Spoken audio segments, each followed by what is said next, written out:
Buenos días a todo el mundo, bienvenidos a mi canal, mi nombre es David Scors y bienvenidos al curso Fundamentos de Cosmología. Estamos en la lección 32 y vamos a hablar un poquito sobre los fundamentos de la teoría de campos en física. No voy a detenerme mucho a explicar con detalle todos los procedimientos de la física de campos, pero sí que vamos a hablar un poquito sobre qué fundamentos, en qué se fundamenta la teoría de campos y la vamos a aplicar en las lecciones siguientes a identificar, crear, generar las características necesarias para un campo cuántico que nos explique el origen más o menos del universo tal y como lo conocemos hoy en día. Si os interesan estos temas, os invito a suscribiros a mi canal pinchando en el ratoncito que veréis aparecer por aquí. Muy bien, como ya comentamos en las lecciones anteriores, claro, somos incapaces de observar directamente los sucesos que están situados mucho más atrás en el tiempo que la zona de recombinación de los átomos de hidrógeno y de helio, lo que se llama la superficie de la última dispersión de fotones. Y la única manera de intentar al menos modelar cómo podía haber sido ese universo primigenio, pues es la introducción de un campo absolutamente teórico. Esto se teoriza, ¿no?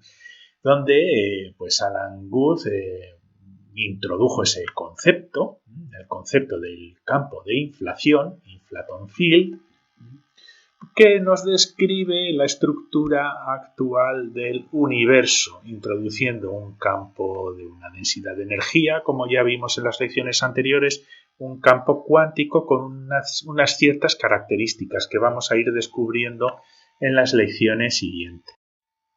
Pero en primer lugar vamos a estudiar el resultado final, ¿no? Cómo es el modelo del campo inflaton, el campo de inflación propuesto por Alan Guth, ¿no? Entonces podemos imaginarnos que el universo primigenio era un campo cuántico con una cierta densidad de energía y con el tiempo esta densidad de energía pues tiene un periodo donde cambia muy poquito. Este es un periodo que además se caracteriza por sufrir una rapidísima inflación, pero aún así la densidad de energía, que es altísima, permanece casi constante, pero va decreciendo muy lentamente, con una baja pendiente durante el tiempo, y llega a un momento en el que hay una etapa que se denomina la etapa de recalentamiento, donde toda esta energía potencial que tenía nuestro campo primigenio originalmente, pues va decreciendo rápidamente y aparece la formación de las partículas que conocemos hoy en día, ¿no? De los bariones, leptones, todo tipo de partículas. Sí, bueno, pues conforme vamos avanzando en el tiempo, el universo pues se va enfriando y alcanzamos una densidad de energía bajita como la que tenemos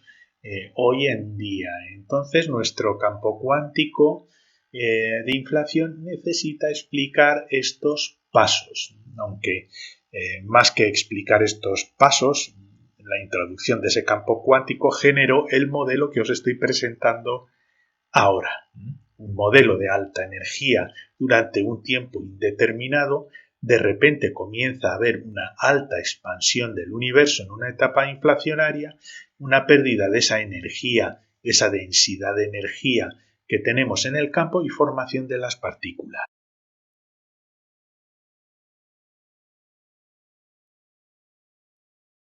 Bueno, pues antes de comenzar os recuerdo que es muy conveniente haber visualizado la lección 9, el principio de acción estacionaria, que tenéis disponible en el curso de relatividad especial en mi canal, y también la lección es un anexo al mismo curso donde hablamos de la lagrangiana gravitatoria, porque estos conceptos van a ser muy necesarios para entender cómo diseñamos y cómo trabajamos con nuestro campo cuántico desde un punto de vista matemático. ¿En qué consiste entonces una teoría de campos?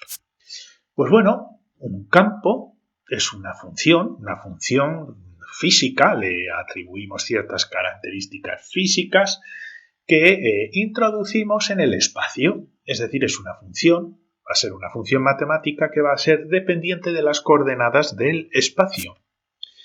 El fundamento para poder entender las teorías de campos pues es bastante sencillo. Lo que pasa es que hay que explicarlo bien y hay que explicar los principios bien para poder entenderse. Yo aquí lo que voy a hacer es dar un resumen de cómo sería una teoría de campos, aunque mi intención es dar un poquito más de detalles en el curso de física post-newtoniana que estoy preparando y que estoy subiendo al canal. Así que, para poder explicar los fundamentos de la teoría de campos, yo creo que lo mejor es con un ejemplo que conozcamos todos bien. Ese ejemplo, pues es el campo de potencial gravitatorio. Es algo sencillo, todos nosotros tenemos experiencia, pues tenemos aquí el Sol que nos genera un campo gravitatorio y gracias a ese campo gravitatorio pues hay unas fuerzas que hacen que los planetas pues tengan un movimiento de traslación alrededor del Sol.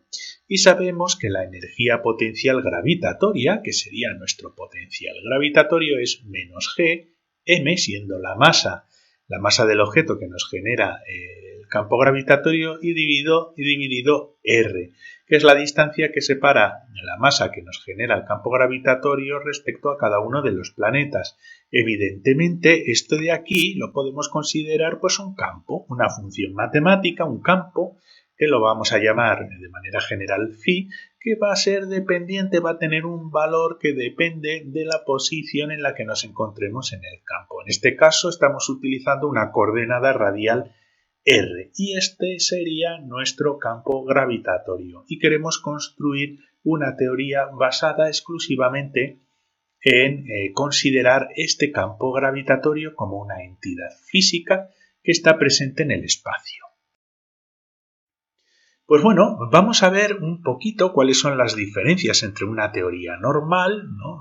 La clásica, dependiente de coordenadas, y una teoría basada en la teoría de campos. Entonces he querido poneros este ejemplo. Por ejemplo, podemos analizar pues, la velocidad o cualquier otra propiedad física que tenga un satélite que esté en una posición determinada con respecto a la Tierra. Y en este caso estoy utilizando tres coordenadas, una coordenada X, Y y Z, y también estoy utilizando una coordenada aquí que vamos a llamar pues una coordenada radial. Además de esta coordenada radial, podríamos definir la posición de nuestro satélite por la posición X, Y, Z o por una coordenada radial R, un ángulo polar que nos denota la latitud con respecto a nuestro eje Z y un ángulo azimutal que vendría desde la proyección del vector de posición R en el plano X, Y y Z, X, Y con respecto al eje X, es decir, este ángulo. Y este es el ángulo azimutal longitud. Entonces, en nuestras teorías, para describir las funciones de nuestro satélite, pues bueno, podemos utilizar coordenadas X, Y y Z y entenderemos que es un sistema de coordenadas difícil, ¿no? Pues para poder describir el movimiento de un satélite serían nuestras ecuaciones tipo Kepler, etcétera, etcétera. Es mucho más sencillo si sustituimos las coordenadas X, Y y Z por una coordenada radial, una coordenada polar y una coordenada azimutal, dos ángulos y una distancia.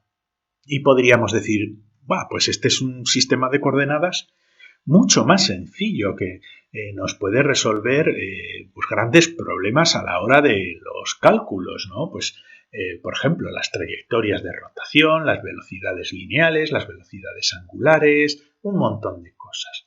Pero incluso podríamos llevar nuestro sistema físico a un sistema de coordenadas que puede llegar a ser mucho más sencillo y mucho más útil. Y aquí es donde entra la teoría de campos. Bien, a veces es mejor aprovechar las simetrías que encontramos en un sistema y lo que vamos a hacer en este caso es aprovechar las simetrías que nos proporciona el campo gravitatorio de la Tierra para poder describir pues, lo que hemos visto antes, características de un satélite, pues la velocidad del satélite o lo que sea. ¿Por qué? Porque bueno, pues la Tierra nos va a generar una serie de superficies, esto aunque es un círculo, realmente tendríamos aquí la superficie de una esfera a esta distancia radial, donde tenemos un valor constante de energía potencial gravitatoria, es decir, hemos definido una superficie alrededor de nuestro planeta con una característica que tiene, que es una densidad de energía potencial constante. Aquí, si nos vamos alejando, tendríamos otra superficie esférica que nos engloba a la anterior y que tiene un valor de energía potencial un poquito más grande. Y lo mismo podríamos hacer si nos vamos alejando del centro de la Tierra. Podemos describir el espacio alrededor de la Tierra no con coordenadas X, Y y Z o con coordenadas de radio y ángulos polares y azimutales, pero podríamos describir la física de nuestro sistema únicamente considerando los valores de energía potencial como si fueran coordenadas. Evidentemente, hay una relación matemática entre los valores del campo y las coordenadas, pero podríamos trabajar exclusivamente con estos valores como si fueran coordenadas, es decir, en vez de φ1, φ2, φ3 y φ4, tendríamos que esto es una coordenada x, donde x es el valor creciente de nuestro campo. Así que podemos definir estas superficies donde el valor de campo es constante y podríamos utilizar los propios valores del campo como coordenadas. Y esto puede simplificar muchas cosas, fijaos. Vale. Imaginémonos que vamos a poner la relación que existe entre la velocidad del satélite y la variación en las coordenadas de radio y ángulos azimutales y polares de nuestro satélite. Pues bueno, veremos que obtendremos diferentes valores si vamos modificando, por ejemplo, el radio. Se va haciendo más grande, pues la velocidad va así. Pero no es lo mismo si vamos modificando el ángulo azimutal y puede ser diferente si vamos modificando el ángulo polar. ¿Por qué? Porque la velocidad del satélite realmente lo que nos está siguiendo es una trayectoria de energía potencial constante. Aunque eso no lo estamos viendo reflejado aquí, sí estamos utilizando las coordenadas de la posición del satélite, si las variamos, y ponemos la velocidad del satélite. Pero podemos sustituir todas estas coordenadas y decir, bueno, en vez de coordenadas r, phi y el valor del ángulo polar, si utilizamos en vez de coordenadas los valores de energía potencial. ¿Por qué? Porque hay unas ciertas posiciones en el espacio donde el valor de energía potencial aquí va a ser siempre el mismo. Y consideremos que no necesariamente las coordenadas x, ángulo polar y ángulo azimutal van a ser las mismas, porque hay una variación, es una superficie esférica que tiene el mismo valor de energía potencial, pero todo eso lo hemos simplificado simplemente considerando el valor del campo en el espacio. Entonces tenemos aquí un valor φ1, φ2, φ3, φ4 y conforme vamos incrementando la energía, los valores de energía potencial como si fuera una coordenada, veremos que la velocidad del satélite pues va haciéndose menor. Es una función mucho más simple que podemos representar solo con los valores de energía potencial gravitatoria. Y eso pues nos puede solucionar muchos problemas.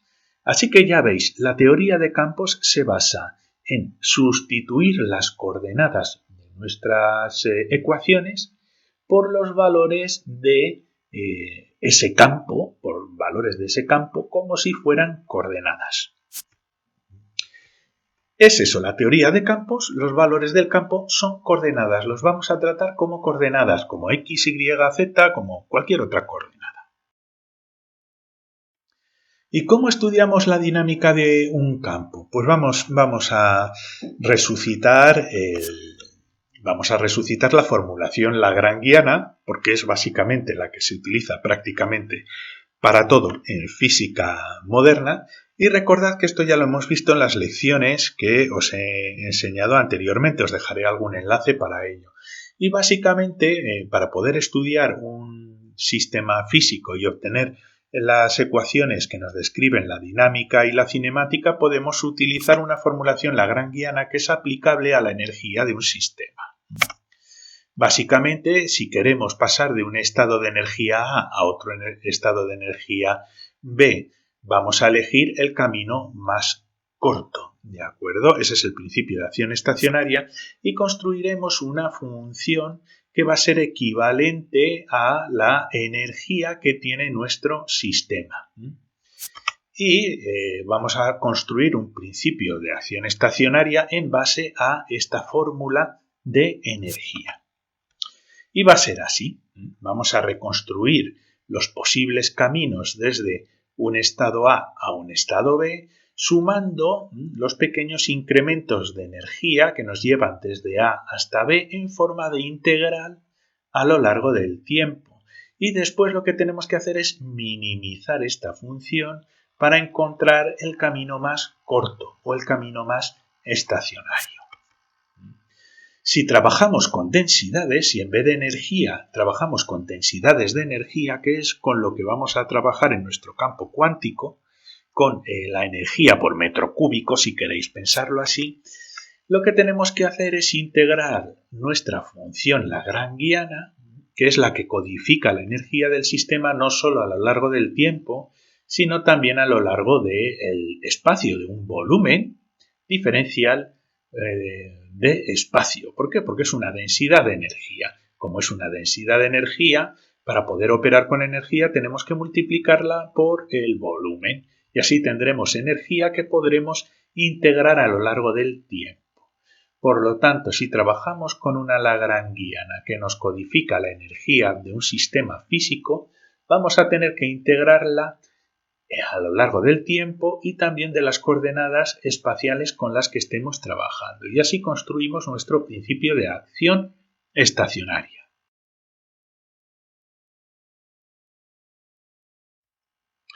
La mejor trayectoria pues vendrá dada, yo la estoy dibujando desde aquí hasta aquí, a través de nuestra función lagrangiana. Pues aquí tenemos nuestra fórmula, diferenciando nuestro principio de acción e igualándolo a 0. Es un proceso de minimización. No me estoy extendiendo mucho porque estos temas ya los hemos tratado en las lecciones que os he indicado y si seguís este curso de cosmología y también los cursos de relatividad lo tendréis más o menos claro. Si no, podéis ir a esas lecciones específicamente para pues aprender con un poquito más de detalle en qué consiste este sistema. Pero básicamente aquí tendríamos que incorporar la integración en dx, dy y dz, ¿no? Pero básicamente lo que hacemos es minimizar la acción para hacerla el camino más cortito, desde un sistema de energía A a un sistema de energía B.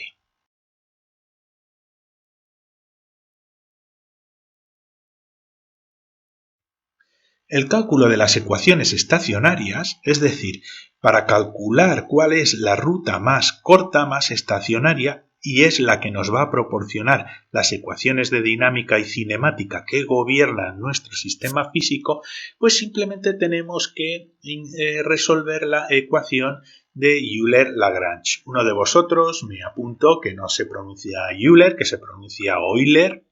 Supongo que se pronunciará Euler. En el idioma original, en inglés, nosotros lo llamábamos Euler, yo creo que aquí lo llamáis Euler, pues Euler, ¿de acuerdo?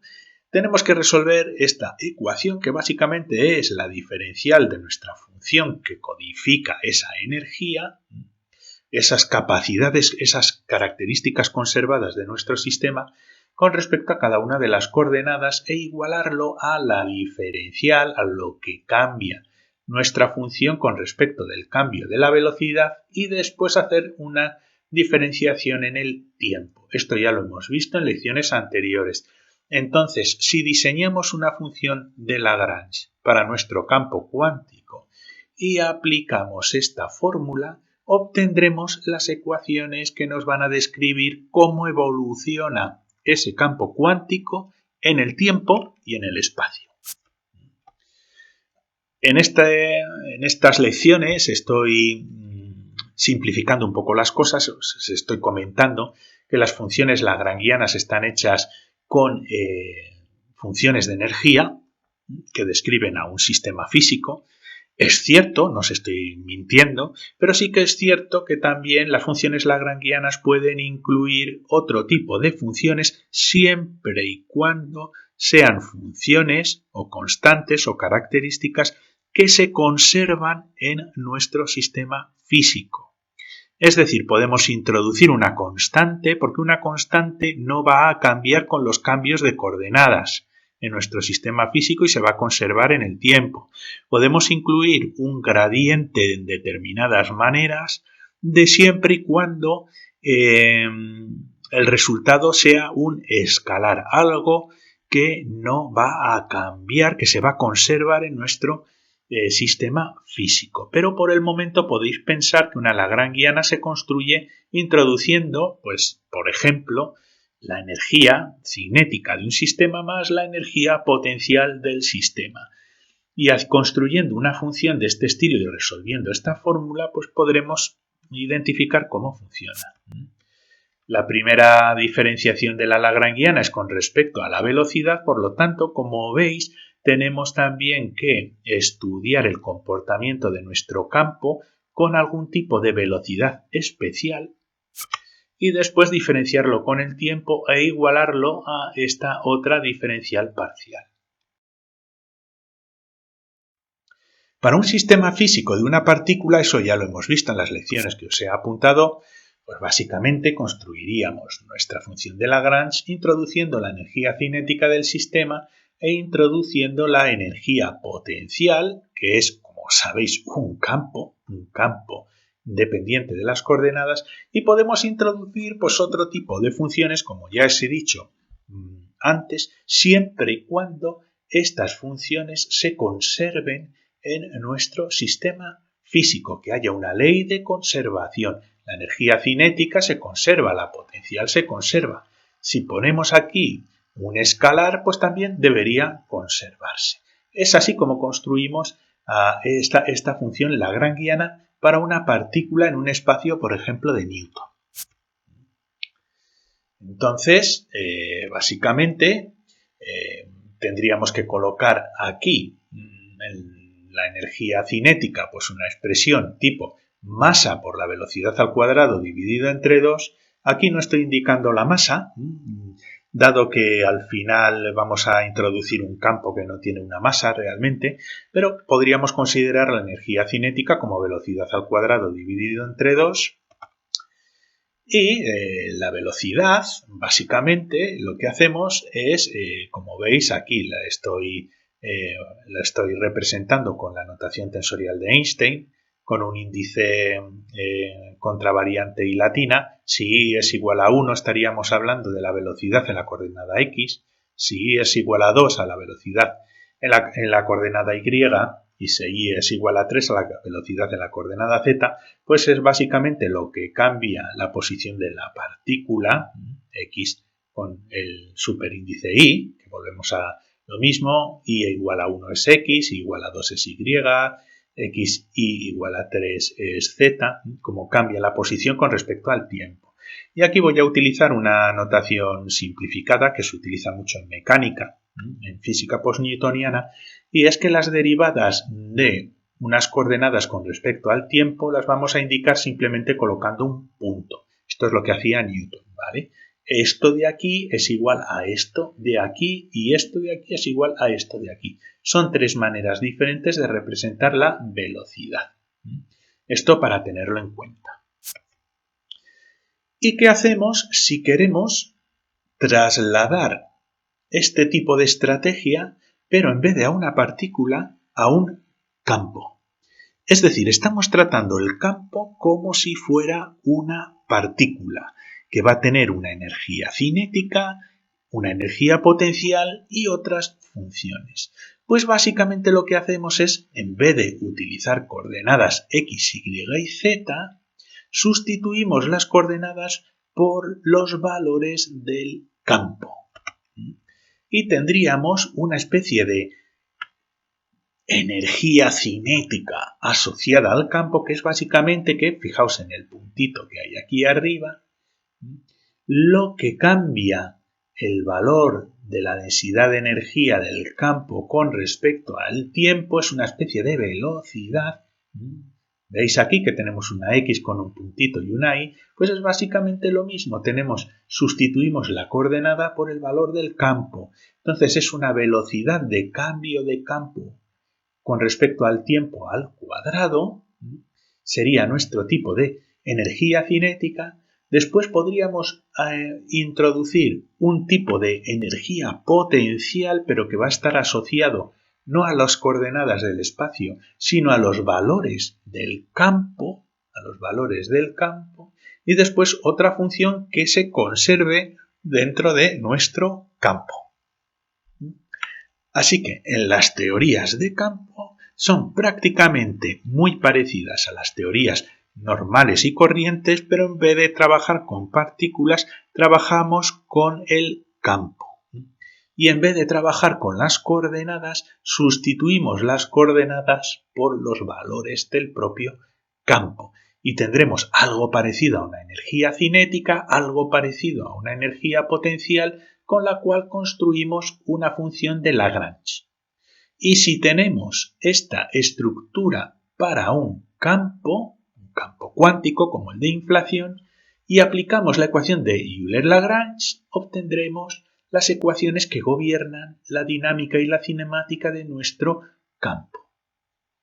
Espero que haya quedado claro.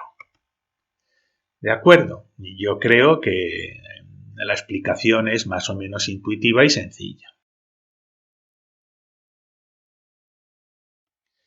Entonces, lo que hacemos es, si tenemos aquí un campo, este campo pues va a cambiar, como veis, va a cambiar los valores, podemos representar los valores del campo como intensidad de brillo, ¿no? Como vemos aquí, pues tenemos un campo distribuido en nuestro espacio.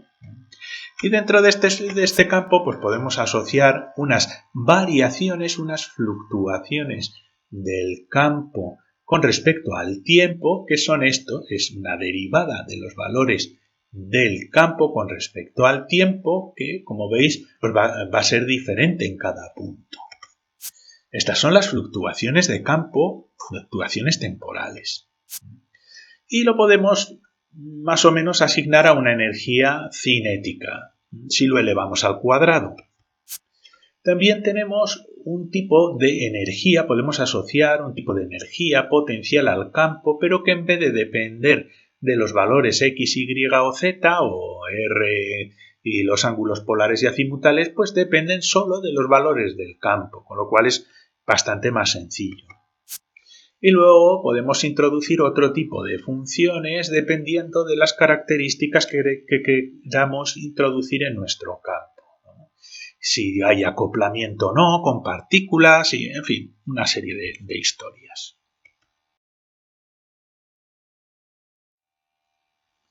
Y finalmente, una vez que generemos esa ecuación de Lagrange, pero utilizando las coordenadas del campo en vez de los valores del campo en vez de las coordenadas de las posiciones espaciales, aquí es donde ya utilizamos la fórmula de Euler y Lagrange, ¿de acuerdo? Pero en vez de hacer las diferenciaciones parciales con respecto a x, y o z, como habíamos visto antes, tenemos que hacer estas diferenciaciones parciales con respecto al campo, como si el campo fuera realmente una coordenada. Y lo mismo tenemos que hacer aquí con esta diferenciación parcial de la fórmula lagrangiana, pero en vez de con la velocidad v, como habíamos visto anteriormente, calculada como la velocidad de las coordenadas x, y y z. Esta vez es la velocidad del campo, la velocidad de fluctuación del campo, lo que tenemos que utilizar para derivar la función lagrangiana. Y una vez que tengamos esta función hay que diferenciarla con respecto al tiempo. Y el resultado de aplicar esta fórmula sobre la lagrangiana de nuestro campo y derivándola con respecto a los valores del campo y las velocidades de fluctuación de nuestro campo, obtendremos las ecuaciones que nos van a decir cómo se comporta ese campo en el espacio y en el tiempo. Y eso es lo que vamos a hacer para poder describir, para poder construir nuestro campo de inflación del universo temprano. Así que como conclusiones, para no alargarlo mucho más, os he dado un poquito los fundamentos de la teoría de campos, cómo trabajar con los campos, y básicamente se trata de considerar el campo como una coordenada, porque muchas veces los campos tienen la ventaja de tener ciertas simetrías que nos pueden facilitar el poder estudiar las características de un sistema físico. Para ello, básicamente, en la física de campos lo que se hace es utilizar la mecánica lagrangiana, como ya habéis visto, con funciones lagrangianas y aplicando la fórmula de Euler y Lagrange. Y bueno, y eso es lo que vamos a hacer en las lecciones siguientes y veremos qué pasa. Pues muchas gracias por vuestra atención, espero que os haya gustado. Si os interesa, os invito a suscribiros pinchando en el ratoncito y os dejo aquí un enlace a la lección de la resolución de la función lagrangiana de la gravitación de Newton y un enlace también al curso de relatividad especial de Einstein en 20 minutos que tenéis disponible en mi canal. Muchas gracias y hasta la siguiente lección.